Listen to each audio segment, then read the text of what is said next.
একদা হযরত ইউসুফ আলাইহিস সালাম স্বপ্নে দেখলেন যে আসমানের চন্দ্র, সূর্য এবং 11টি নক্ষত্র তাকে সেজদা করছে। ওই সময় হযরত ইউসুফ আলাইহিস সালাম ছিলেন কিশোর বালক। এই বিস্ময়কর স্বপ্নটি দেখে হযরত ইউসুফ আলাইহিস সালাম স্বপ্নটির ব্যাখ্যা বুঝতে পারলেন না। তার মনে কৌতূহল জাগলো যে এই স্বপ্নটির ব্যাখ্যা কি হতে পারে। এ কারণে তিনি স্বপ্নের ব্যাখ্যা জানার জন্য ও এর মর্ম উদ্ঘাটনের জন্য তার পিতা হযরত ইয়াকুব আলাইহিস সালামের কাছে নিজের স্বপ্নের কথা প্রকাশ করলেন। হযরত ইয়াকুব আলাইহিস সালাম স্বপ্নের বিবরণ শুনে খুবই খুশি হলেন এবং তিনি বললেন, বাবা, এই স্বপ্ন খুবই ভালো একটি স্বপ্ন। তোমার স্বপ্ন থেকে বোঝা যাচ্ছে যে আল্লাহ রাব্বুল আলামিন তোমার পিতা ও তার পূর্বপুরুষ হযরত ইসহাক ও হযরত ইব্রাহিম আলাইহিমাস সালামের মতো তোমাকেও নবুয়তি প্রদান করার জন্য মনোনীত করেছেন। আসমানের চাঁদ ও সূর্য মানে তোমার পিতামাতা, আর 11টি নক্ষত্র মানে তোমার 11 জন ভাই।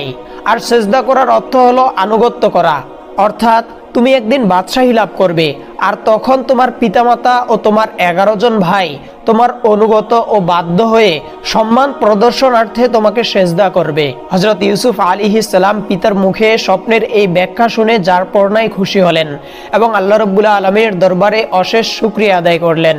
এরপর হযরত ইয়াকুব আলাইহিস সালাম ইউসুফ আলাইহিস সালামকে সাবধান করে দিয়ে বললেন, বৎস, তুমি এই স্বপ্নটির কথা সদা সর্বদা গোপন রেখো। তোমার বৈমাত্রীয় ভাইয়েরা যেন কোনোভাবেই এই স্বপ্নের কথা জানতে না পারে, কেননা এমনিতেই তো তারা তোমার প্রতি বিদ্বেষ পোষণ করে। তার উপরে যদি তারা এই স্বপ্নের কথা জানতে পারে, তাহলে তোমার সাথে তারা আরো শত্রুতা বাড়িয়ে দিবে এবং তোমাকে হত্যার চেষ্টা করবে। হযরত ইউসুফ আলাইহিস সালাম পিতাকে আশ্বস্ত করে বললেন, আব্বাজান, কোনোভাবেই আমি এই স্বপ্নের কথা কারো নিকট প্রকাশ করব না।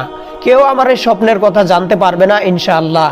হযরত ইউসুফ আলাইহিস সালাম ও ইয়াকুব আলাইহিস সালাম যখন এই কথোপকথন করছিলেন, তখন ইউসুফ আলাইহিস সালামের বৈমাত্রীয় ভাইদের একজন আড়ালে দাঁড়িয়ে এই কথোপকথন শুনছিল। পিতা পুত্রের এই কথোপকথন শুনে সে আর স্থির থাকতে পারল না। সে অন্য ভাইদের কাছে গিয়ে বলল, হে আমার ভ্রাতারা, তোমরা কি জানো ইউসুফ নাকি স্বপ্নে দেখেছে যে আকাশের চন্দ্র, সূর্য এবং 11টি নক্ষত্র তাকে সেজদা করছে। আর আমাদের পিতা হযরত ইয়াকুব এই স্বপ্নটির ব্যাখ্যা করেছেন ইউসুফকে আল্লাহ রাব্বুল আলামিন একদিন বাদশাহী দান করবেন, আর আমরা সকলেই তার আনুগত্য স্বীকার করে তাকে সেজদা করব।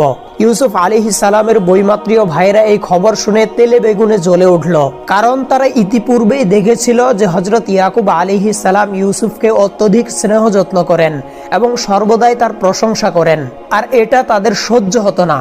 এখন আবার যদি তাকে নবুয়তি দান করা হয়, বাদশাহী দান করা হয়, তাহলে তো আমাদের পিতা তাকে আরো বেশি স্নেহ করবে এবং আমাদের থেকে সম্পূর্ণ মুখ ফিরিয়ে নিবে।